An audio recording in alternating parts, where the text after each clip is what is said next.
Assalamualaikum warahmatullahi wabarakatuh. Salam sejahtera untuk kita semua. Perkenalkan, nama saya Muhammad Panazuli Nama saya Stefan. dari 11 MIPA 4. Dan pada hari ini kami akan menjelaskan tentang pelengkap pakaian adat Melayu Riau. Jadi pada hari ini kami akan menjelaskan tentang 3 pelengkap busana adat Melayu Riau. Yang pertama ada tanjak, tudung lingkup, dan kain samping. Jadi poin pembahasan kami pada hari ini adalah pengertian, jenis, bentuk, tokoh pemakai, makna dan falsafah, fungsi dan kegunaan, cara dan adab memakai, alat dan bahan membuat, cara membuat, dan pantang larang. Jadi pengertian tanjak itu sendiri, secara etimologi tanjak berarti nanjak dari bahasa Melayu Palembang yang berarti menjulang ke tempat yang tinggi. Menurut KBBI, tanjak itu sendiri berarti penutup kepala, dan satu lagi itu menganjur. Menurut istilah, tanjak itu sendiri merupakan satu penutup kepala yang berbentuk segitiga yang dibuat dari kain songket yang dilipat. Sedangkan menurut ahli, tanjak itu sendiri adalah penutup kepala yang biasa dipakai oleh masyarakat Melayu Riau. Selanjutnya kita akan membahas tentang jenis dan bentuk-bentuk tanjak. Secara bentuk, tanjak berbentuk persegi yang dilipat sehingga membentuk segitiga dan dilipat, dan bagian terpenting dari tanjak yaitu simpul. Sementara dari jenis, kami mengambil dari satu sumber yang menyebutkan bahwa tanjak ada 21 jenis. Sementara yang kami bahas itu ada 2, yang pertama nahkoda trong dan mahkota alam. Sementara tokoh pemakai, biasanya tanjak dipakai oleh masyarakat Melayu Riau, khususnya yang laki-laki dan kerabat terdekat raja, bahkan kerabat diraja. Yang kita bahas ini nanti ada nahkoda trong, itu biasanya dipakai oleh ketua suku trong, dan yang satu lagi itu mahkota alam, biasanya dipakai oleh pemimpin-pemimpin. Makna dan falsafah, bagian terpenting dari tanjak yaitu simpul. Simpul itu melambangkan ikatan dan persatuan. Nah, yang kita bahas nanti itu ada nahkoda trong. Nahkoda trong itu maknanya kepahlawanan serta perjuangan ketua suku trong dalam menjaga pesisir pantai. Sementara mahkota alam itu menandakan kemewahan, kemegahan seorang raja. Fungsi dan kegunaan, yang pertama itu nahkoda trong. Nahkoda trong itu dipakai oleh ketua suku trong. Sementara mahkota alam itu hanya dipakai oleh seorang raja dan tidak boleh dipakai orang lain. Selanjutnya ada adab dan cara memakai tanjak. Rakyat itu biasanya simpulnya berada di sebelah kanan, raja biasanya simpul berada di sebelah kiri dan di belakang, menandakan bahwa itu keistimewaan seorang raja. Dan orang yang sedang berperang itu biasanya simpulnya di depan, dan orang yang sedang takziah biasanya di belakang. Dan adabnya dalam memakai tanjak adalah salah jenis tanjak dalam suatu acara. Yang pertama itu, dan yang kedua harus berkata dan bertutur yang baik ketika kita sedang menggunakan tanjak. Alat, bahan, dan cara membuat tanjak. Yang pertama itu ada bahannya itu dari kain songket.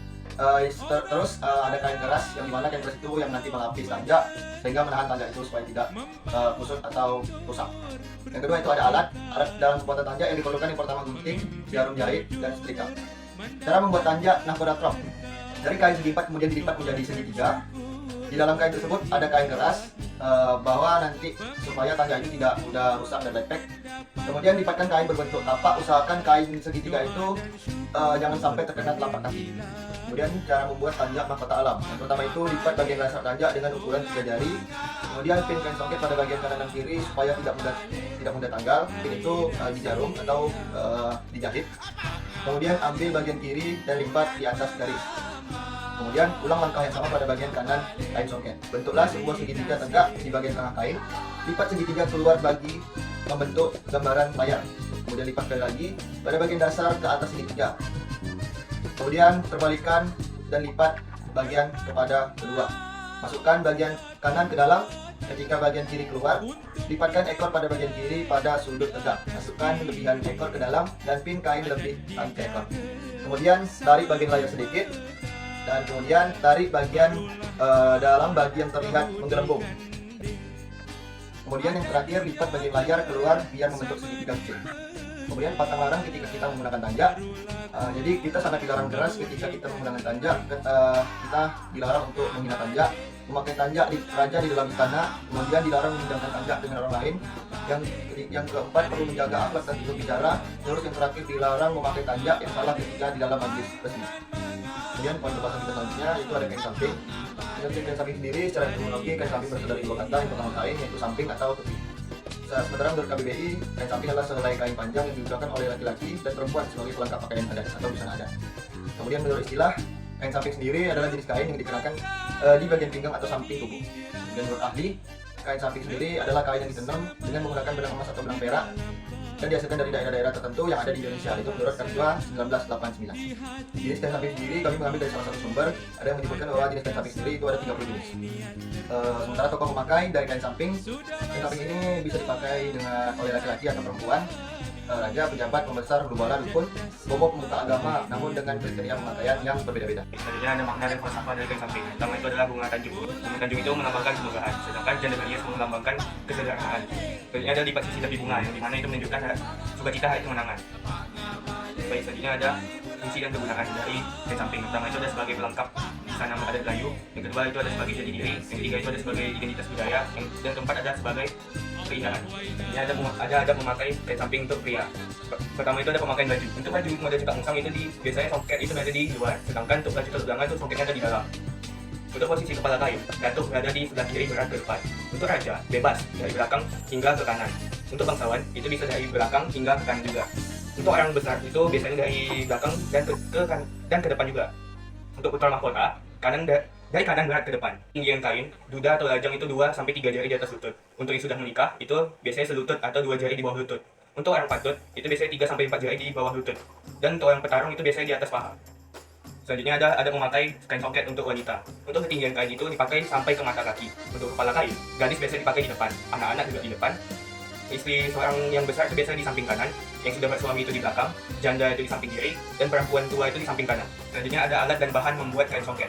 Yang pertama itu tentunya ada kain songket atau kain tenun ataupun kain pelikat. Yang kedua itu ada jarum peniti dan pentul. Yang ketiga ada bengkung dan pending, dan yang terakhir itu ada karet gelang yang biasa digunakan untuk beberapa jenis lipatan. Lanjut ke tahap cara membuat. Yang pertama itu ada lipatan bunga mawar. Kain dilipat 3/4 lalu disarungkan dan kepala kain mengarah ke belakang. Setelah kain ditarik dari arah kiri lalu dilipat kecil-kecil. Ikat menggunakan tali pinggang dan dikembangkan hingga membentuk seperti bunga mawar. Selanjutnya ada jenis lipatan kipas. Kain dilipat menjadi 2. Kemudian disarungkan. Kepala kain boleh menghadap ke depan maupun ke belakang. Sebagian kecil kain ditarik ke kanan lalu dilipat ke tengah. Sisa kain sebelah kiri yang lebih banyak dilipat kecil sehingga membentuk seperti kipas. Ujung sisa kain ditarik lalu dilipat kecil-kecil. Terakhir pinggang diikat dengan tali ataupun tali pinggang ataupun bisa disebut dengan bengkung. Selanjutnya ada lipatan bunga Malaysia. Pertama, kain dilipat menjadi 2 bagian, kemudian disarungkan. Kepala kain berada di depan. Sisa kain ditarik ke kanan dari Jawa.